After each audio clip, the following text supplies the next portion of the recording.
Olá, seja muito bem-vindo. Na edição de hoje você confere. Taubaté ganha reforço nos tratamentos odontológicos com o odontomóvel. Acompanhe mais uma parte da reportagem especial sobre reabilitação. Em homenagem antecipada ao Dia das Mães, Shopping de Pindamonhangaba promove acampamento para elas e os filhos. E você vai ver também. Pindamonhangaba tem um novo herói. Depois de alguns anos aí de saudade do João do Pulo, Marcos Paulo Ferreira é o novo campeão mundial dos 110 metros com barreiras. Conquistou no Marrocos. E hoje estão aqui para falar sobre esse atleta que está voltando ao Brasil, Luiz Gustavo Consolino, que é o técnico dele, né? E o secretário Everton Schinack, secretário de esporte de Pindamonhangaba. Eles vão contar tudo sobre esse atleta que está brilhando agora para levantar o orgulho do pindamonhangabense. É já aqui.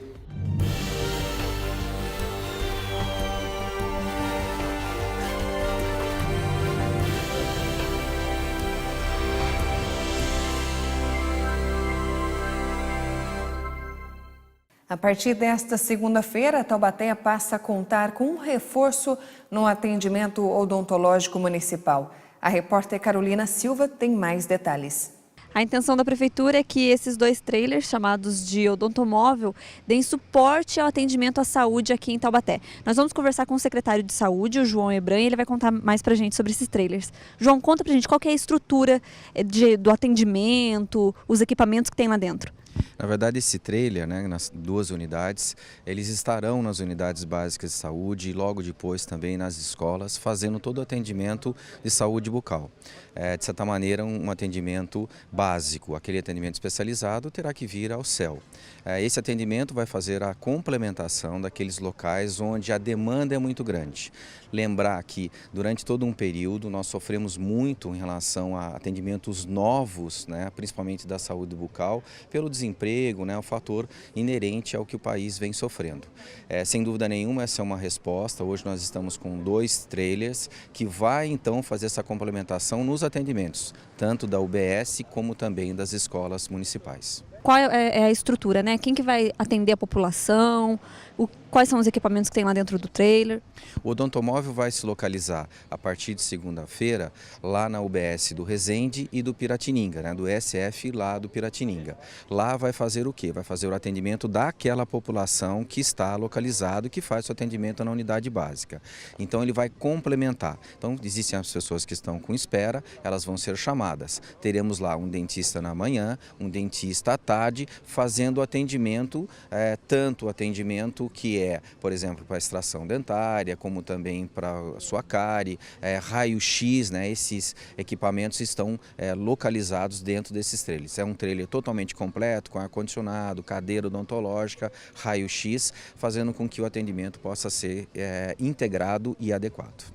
O senhor comentou aí sobre alguns procedimentos que serão realizados. Conta mais pra gente. Quais serão todos os procedimentos que o trailer vai poder realizar, vai poder atender a população? De maneira geral, o odontomóvel ele vai poder fazer desde o tratamento básico até o raio-x ou algum procedimento um pouco mais especializado. Lembrar que, por exemplo, um tratamento onde precisa de um procedimento mais avançado ou muitas vezes a colocação de algo que seja não básico será feito aqui no CEL. Muito obrigada, doutor. Carolina Silva de Taubaté, para o Repórter Setorial. O Supremo Tribunal Federal aprovou a restrição ao foro privilegiado de deputados e senadores.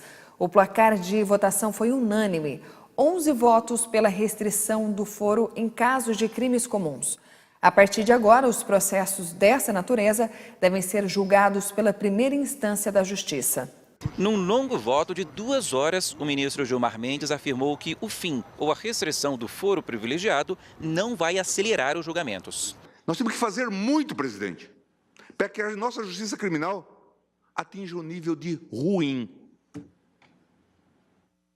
Porque ela é péssima, mas não tem nada a ver com a prerrogativa de foro. Mas como já havia ampla maioria para diminuir o alcance do foro, o ministro acabou votando pela restrição. Agora só vão ser julgados pelo Supremo Tribunal Federal os deputados federais e senadores que cometerem crimes durante o mandato e relacionados ao cargo. todos os outros crimes cometidos por congressistas vão ser analisados pela Justiça de Primeira Instância. Só que muita gente esperava mais. Pouco antes do fim do julgamento, um abaixo-assinado com mais de 2 milhões de assinaturas a favor do fim do foro foi entregue no Supremo Tribunal Federal. É uma pesquisa Ibope que a gente realizou, cerca de 8 a cada 10 brasileiros querem o fim do foro. E 77% dos brasileiros acreditam que o foro, acabar com o foro agora, restringir o foro, que é a possibilidade atual, é a melhor maneira que a gente tem nesse exato momento para acabar com a impunidade. Assim mesmo, a decisão de restringir o foro atinge em cheio deputados e senadores. E pode ter sido só o primeiro passo. No fim do julgamento, ainda dentro do plenário, o ministro relator fez uma avaliação do caso. Disse que a definição de hoje é muito importante, que deve restringir privilégios e que deve abrir caminho para discutir o foro de forma geral. A ideia de que regime de privilégios não é boa, o regime de privilégios não é bom, e que, portanto, o foro deve ser repensado de alto a baixo, eu acho que ela vai se espraiar pela sociedade e esta matéria vai voltar para cá. E aí, eu acho que nós já fixamos um princípio geral. Talvez você tenha que fazer um recorte aqui, outro ali, dependendo de cada situação, porque tem juiz, tem promotor, tem secretário de Estado, portanto, é preciso saber, mas o princípio, eu acho que é a ideia de republicanismo e de igualdade. Você fica agora com o comentário de hoje.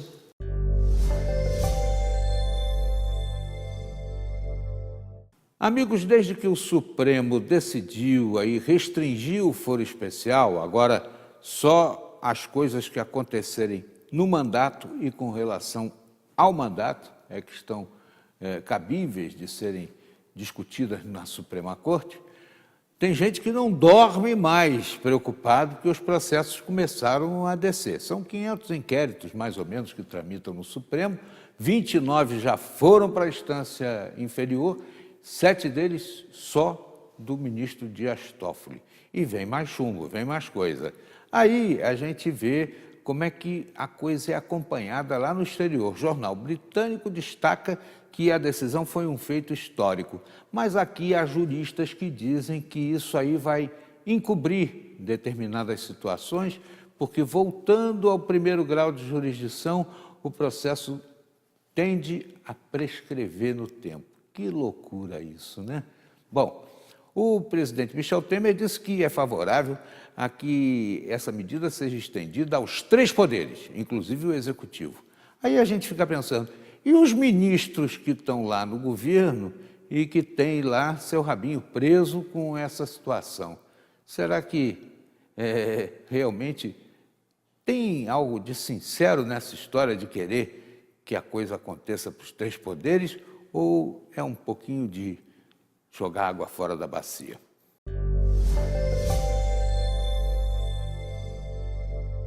Em 10 anos, o número de obesos no Brasil aumentou em 60%. Entre 2006 e 2016, o índice de brasileiros com a doença passou de 11,8% para 18,9%. Diabetes e hipertensão são doenças que também aumentaram. O Brasil está mais obeso e a má alimentação e o sedentarismo são os principais colaboradores para o ganho de peso da população. A endocrinologista doutora Rosana Romero fala dos riscos que o excesso de peso e obesidade causam à saúde. Então, os riscos são desde os riscos mais simples e mecânicos, como, por exemplo, uma sobrecarga nas articulações, problemas de joelho, dores no corpo, até problemas mais graves, como, por exemplo, diabetes, a hipertensão, determinados tipos de câncer têm mais incidência na população obesa, como câncer de mama, câncer de intestino e os riscos cardiovasculares, que são os mais destacados ultimamente. Segundo a doutora Rosana, pacientes com sobrepeso também fazem parte da categoria de riscos. Quanto maior a quantidade de gordura corporal, os riscos vão aumentando. Então, o sobrepeso, muitas vezes o sobrepeso com antecedente familiar, ele pode ter ser um paciente até de maior risco do que um paciente obeso sem antecedente. Então, vai diferenciar bastante do histórico que o paciente tem, se ele é sedentário ou não é, como que está a alimentação dele, os exames. Então, os pacientes com sobrepeso também são uma categoria de risco. O que você costuma fazer para controlar o seu peso?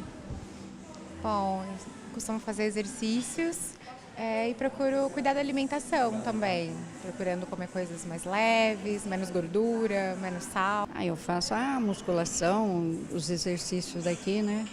E fecho um pouco a boca, né?